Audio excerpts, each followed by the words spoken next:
Olá, mulher linda, sábia e que edifica ao lar. Eu sou Eliane Cristine e estamos lendo juntas o livro de Joyce Meyer, Mentes Tranquilas, Almas Felizes. Esta leitura foi autorizada. Para a aquisição do livro, entre em contato com a editora Thomas Nelson. Leitura 17. Dor de cabeça e nas costas, de novo. Pai, eu oro pela amiga que me ouve.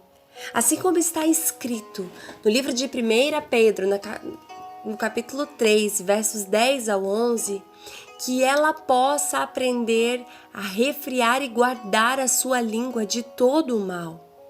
Que ela possa se abster e se afastar do mal e que ela possa fazer o bem. Que ela possa buscar a paz sendo embaixadora de Cristo.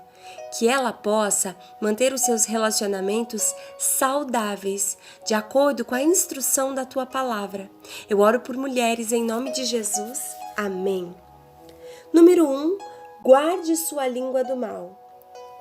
As palavras de Deus afirmam claramente que a força da vida e da morte está na boca.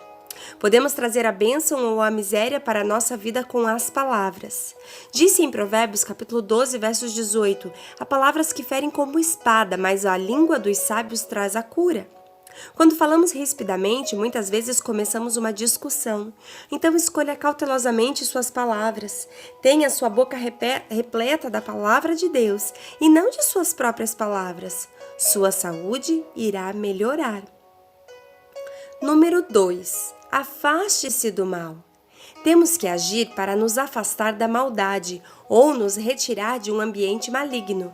Isso pode significar que precisamos mudar nossas amizades e almoçar sozinhos em vez de sentarmos em meio aos grupos de fofocas do escritório. Pode até significar solidão por um certo tempo. Novos começos requerem fins. O desejo de ter uma nova vida, repleta de retidão, paz e alegria, requer a morte de algumas coisas, enquanto esperamos que Deus faça nascer as novas. Número 3. Faça o bem. A decisão de fazer o bem deve acompanhar a decisão de parar de fazer o mal. Pode parecer que uma automaticamente segue a outra, mas não é o caso. As duas são decisões definitivas. O arrependimento tem dois lados. Ele exige o afastamento do pecado e a aproximação da retidão. Algumas pessoas afastam-se do pecado, mas nunca tomam a decisão de começar a fazer o bem. E o resultado é que são atraídas de volta ao pecado. A Bíblia está repleta do seguinte: princípio de substituição positiva. Portanto, cada um de vocês deve abandonar a mentira e falar a verdade ao seu próximo. O que furtava, não furte mais, antes trabalhe, fazendo algo de útil com as mãos. Efésios capítulo 4, do versos 25 ao 28. Número 4. Busque a paz. Perceba que temos que procurá-la, buscá-la, ir atrás dela. Não basta meramente desejarmos a paz sem uma ação que acompanhe nosso desejo. Temos que desejar a paz e agir. Temos que procurar a paz em nosso relacionamento com Deus, conosco e com os outros. Quando comecei a viver sob esses princípios, não foram apenas meus relacionamentos que melhoraram, também melhorou minha saúde. A sua também melhorará. Ao procurar eliminar o estresse e a discórdia de sua vida, lembre-se que aquele que está em você é maior do que aquele que está no mundo. 1 João capítulo 4, versos 4. Resumo e reflexão. O estresse é originalmente um termo da engenharia usado para determinar quanta carga ou pressão uma estrutura metálica pode suportar antes de começar a envergar e, por fim, desmoronar. A raiva não processada e outras formas de discórdia produzem o mesmo efeito em nosso corpo. Eis o que a Bíblia diz sobre a raiva em Efésios capítulo 4, versos 26. Quando vocês ficarem irados, não pequem, apaziguem a sua ira, sua exasperação, sua fúria ou indignação, antes que o sol se ponha. E no livro de Tiago podemos ler: meus amados irmãos, tenham isso em mente, sejam todos prontos para ouvir, tardios para falar e tardios para irar-se. Tiago capítulo 1, do versos 19. Primeiro, usando Efésios, no capítulo 4, versos 26, e Tiago, do capítulo 1 ao 19, escreva uma resposta da Bíblia a nossos sentimentos de raiva. Número 2. Como o estresse e a discórdia afetaram sua saúde no passado? Número 3. Que fatores estão produzindo estresse em sua vida neste momento? Considere os sintomas da discórdia listados no capítulo 1, bem como os fatos de sua vida e seus relacionamentos. Como tudo isso pode estar afetando a sua saúde? Quarto, você se sente constantemente cansado e esgotado? Deus diz que devemos repousar o nosso corpo. Veja Êxodo capítulo 20, do versos 8 ao 11. Aplique esse princípio à sua situação específica. Como essa situação poderia ser alterada? Quinto, como meditar sobre as palavras de Deus. Provérbios capítulo 4, do versos 20 ao 22, e aprender a confiar sua vida a Deus. Provérbios capítulo 3, do versos 5 e 6. O mantém livre da doença induzida pelo estresse. A meditação nesses versículos específicos, o mantém livre da doença induzida pelo estresse.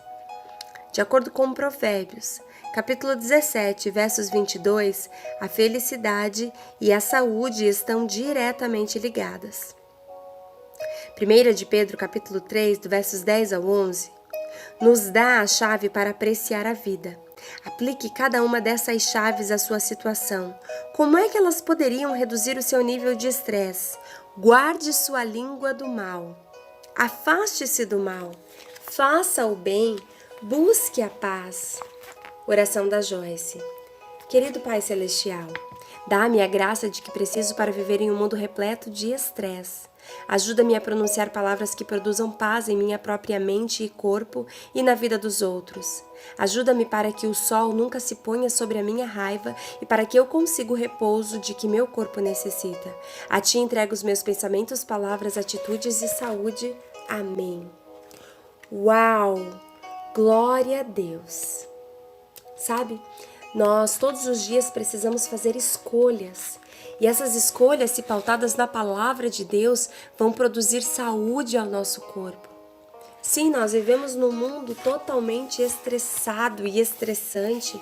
As atividades do trabalho, as atividades na disciplina com os filhos, as atividades do cotidiano do lar.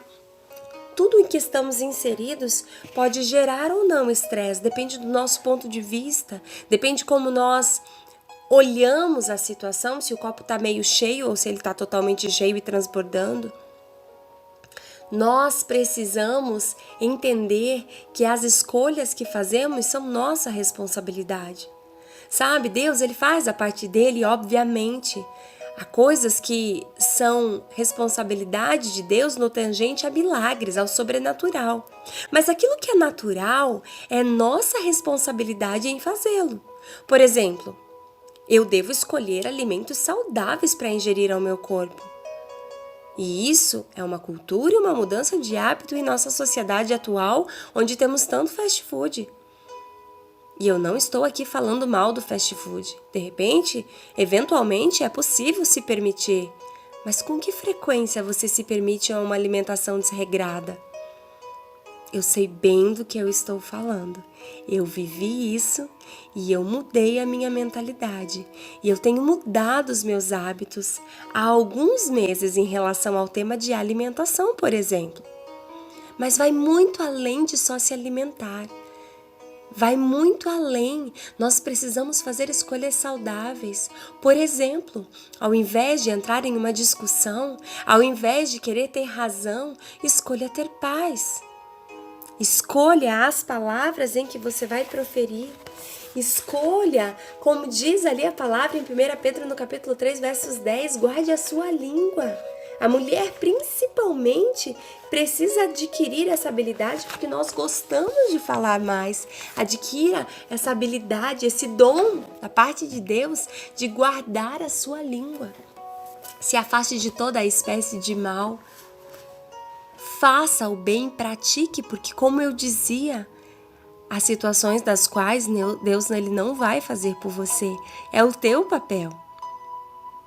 Há situações das quais é o teu papel desempenhar, é a tua decisão, é a tua atitude, são as tuas ações. Deus ele faz aquilo que nós não podemos, mais uma vez. Mas aquilo que é natural é responsabilidade nossa. O que é que você precisa fazer e você tem negligenciado em seus dias para que você tenha uma vida de maior calmaria, tranquilidade, de mente tranquila e de alma feliz? É necessário fazer escolhas sábias. Sabe, lá no Velho Testamento, Deus instituiu o dia do sábado para que as pessoas pudessem nesse dia descansar e adorar ao Senhor. E eu aqui não quero trazer nenhuma nova doutrina. Nós estamos seguindo um tempo de graça, estamos debaixo da graça. Contudo, continua sendo necessário, independente do dia, você guardar um tempo para descansar, para louvar ao Senhor, para engrandecer ao seu Deus, ao nosso Deus, e guardar o tempo guardar o templo que é o nosso corpo. O nosso corpo é o templo do Espírito. E se o nosso corpo estiver são, então o nosso habitat estará totalmente disponível para que o Espírito Santo possa fluir e agir em nossas vidas, inclusive para que possamos ouvir a voz de Deus. Tá aí uma grande chave. Cuide do seu corpo. Cuide da sua mente, da sua alma, da sua alimentação, de exercícios físicos. Cuide daquilo que você vê na TV. Cuide daquilo que você ouve.